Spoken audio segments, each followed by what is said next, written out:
we shall now discuss about the power in an AC circuit. അപ്പോൾ series ആയിട്ട് LCR connect ചെയ്തിട്ടുണ്ട് എ സിയിലേക്ക്. വോൾട്ടേജ് കറൻറ്റിൻ്റെയും വാല്യൂസ് നമ്മൾ കണ്ടുപിടിച്ചു. നമുക്ക് കണ്ടുപിടിക്കേണ്ടത് ഇൻസ്റ്റൻറ്റേനിയസ് പവറാണ്. അപ്പോൾ വോൾട്ടേജ് ഇൻറ്റു കറൻ്റ് ആണ് power. Voltage VM sin omega t, current എന്ന് പറയുന്നത് IM sin omega t plus phi. അല്ലേ, phi is the phase difference between voltage and current.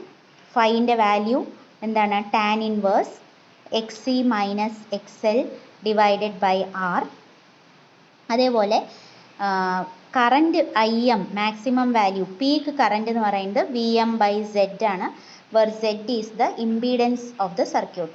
അപ്പോൾ ഇത്രയും കാര്യങ്ങൾ നമ്മൾ നേരത്തെ ഡിസ്കസ് ചെയ്താണ്. Now we have to find an equation for instantaneous power.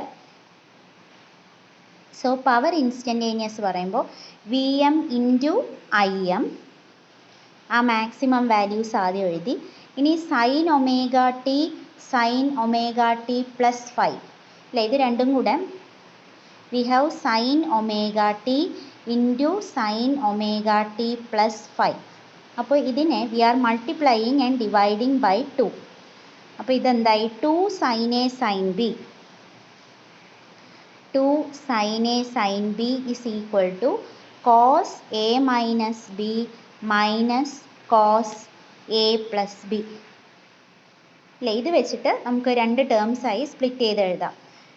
അപ്പോൾ ഇവിടെ എ എന്നുള്ളതിന് പകരം we have omega T and B എന്നുള്ളതിന് പകരം we have omega T plus five. അപ്പോൾ ഇത് വെച്ച് എക്സ്പാൻഡ് ചെയ്യുമ്പോൾ we get instantaneous power equal to VM IM by 2.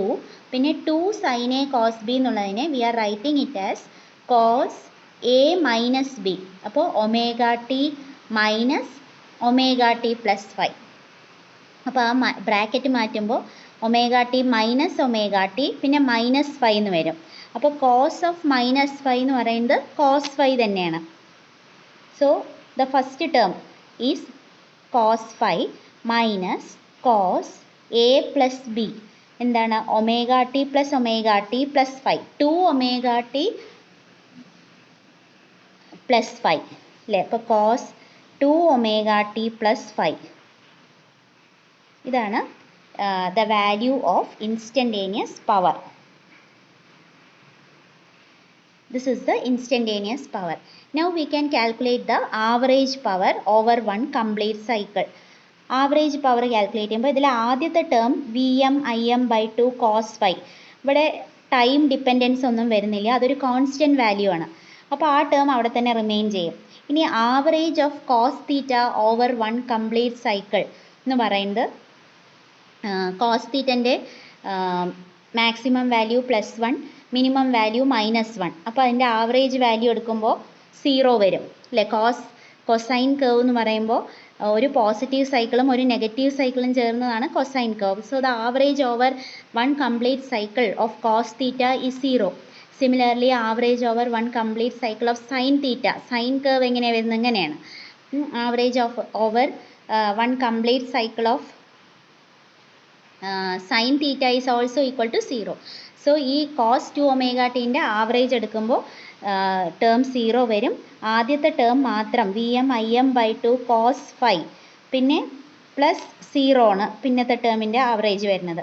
So we have average power is equal to ഈ VM IM by 2 എന്നുള്ളതിനെ എങ്ങനെ എഴുതാം? VM by √2 into IM by √2.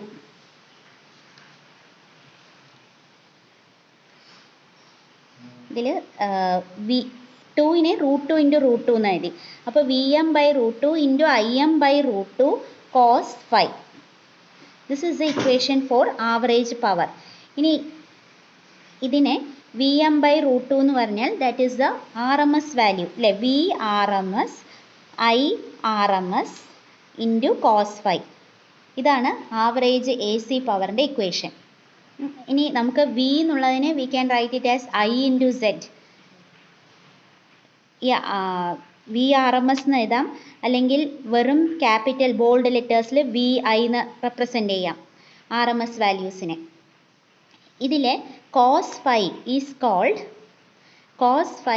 Called the power factor. cos phi is called the power factor. അപ്പോൾ average A C power എന്ന് പറയുന്നത് average A C power is VRMS IRMS cos phi, where cos phi is called the power factor. ഇനി ഈ ഒരു ഇക്വേഷനിൽ നിന്ന് നമുക്ക് നമ്മൾ നേരത്തെ സിംഗിൾ ആയിട്ട് റെസിസ്റ്റൻസ് മാത്രമുള്ള സർക്യൂട്ട്, ഇൻഡക്റ്റൻസ് മാത്രമുള്ളത്, അങ്ങനെ നമുക്ക് ഓരോന്നായിട്ട് ഈ ജനറൽ ഇക്വേഷൻ എഴുതാം. So average AC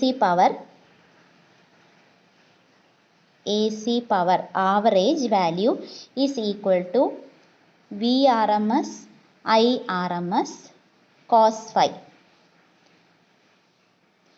Now in the case of a purely resistive circuit, അപ്പോൾ case 1 എന്ന് പറയുന്നത് it is the purely resistive circuit. ഇവിടെ വോൾട്ടേജും കറൻറ്റും ഒരേ ഫേസിലാണ്. The phase difference between voltage and current is 0.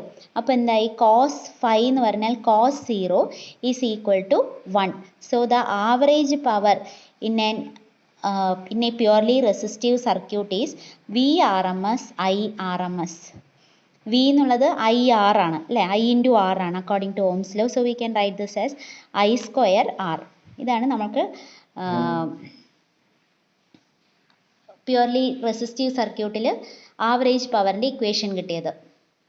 So maximum power is dissipated or it is wasted through the resistor as heat in a purely resistive circuit. ഇനി case 2ൽ purely inductive circuit, വെറും inductance L മാത്രം, അതേപോലെ purely capacitive circuit അല്ലെ, capacitance മാത്രമുള്ള circuit. അപ്പോൾ അവിടെ ഇപ്പോൾ ഇൻഡക്റ്റീവ് സർക്യൂട്ട് ആകുമ്പോൾ വോൾട്ടേജ് കറൻറ്റിനേക്കാൾ 90 ഡിഗ്രി എഹെഡ് ആണ്. കപ്പാസിറ്റീവ് സർക്യൂട്ടിൽ current is ahead of voltage by 90 degree. അതായത് ഇത് രണ്ടും തമ്മിലുള്ള ഫേസ് ഡിഫറൻസ് എത്രയാണ്, π/2 ഓർ 90 ഡിഗ്രി ഓർ π/2 റേഡിയൻ ആണ് വോൾട്ടേജും കറൻറ്റും തമ്മിലുള്ള phase difference. So what will be the power factor cos phi? cos 90 എന്ന് പറയുന്നത് 0 ആണ്. So the average power is equal to VI cos 90 equal to 0. That is the average power in a purely inductive or capacitive circuit. Average power 0 ആയതുകൊണ്ട് we say that the current in a purely inductive or capacitive circuit is called wattless current. കാരണം average power over one complete cycle of the AC current is 0. So that current is called wattless current. ഇനി case 3 എന്ന് പറയുന്നത് series LCR circuit തന്നെയാണ്. അതിൽ series LCR സർക്യൂട്ടിൽ നമ്മൾ using the equation average power equal to VI cos phi എന്നുള്ള equation ഉപയോഗിച്ചിട്ട് we are finding the average power, and there phi is equal to tan inverse XC minus XL by R. അപ്പോൾ XC XL R ഇതിൻ്റെ values അനുസരിച്ച് phase difference phi മാറും. അപ്പോൾ depending on the value of phi the average power will also vary, and power is dissipated only through the resistor in a series LCR circuit. ഇനി റെസണൻസിൽ LCR സർക്യൂട്ടിൽ at resonance we know that XC equal to XL. അപ്പോൾ ഇത് tan inverse 0 ആയി അല്ലേ. therefore phi equal to tan inverse 0 എന്ന് പറയുമ്പോൾ phi the value of phi is equal to 0, and cos 0 is 1. So the average power at resonance in a series LCR circuit is VI cos 0. Cos 0 is 1. So this is equal to V into I. VRMS into IRMS ആണ്. അതിനെ നമുക്ക് I² Z എന്ന് എഴുതാം. റെസണൻസിൽ Z equal to at resonance we have XC equal to XL tan inverse 0 is 0. The value of phi is 0. അപ്പോൾ VI cos 0 എന്നുള്ളത് I² Z. Z-ൻ്റെ value റെസണൻസിൽ എത്രയാണ്, 6 ആണ്. അപ്പോൾ I² R ആണ് റെസണൻസിലുള്ള power dissipation. Maximum power is dissipated in the circuit at resonance through the resistor.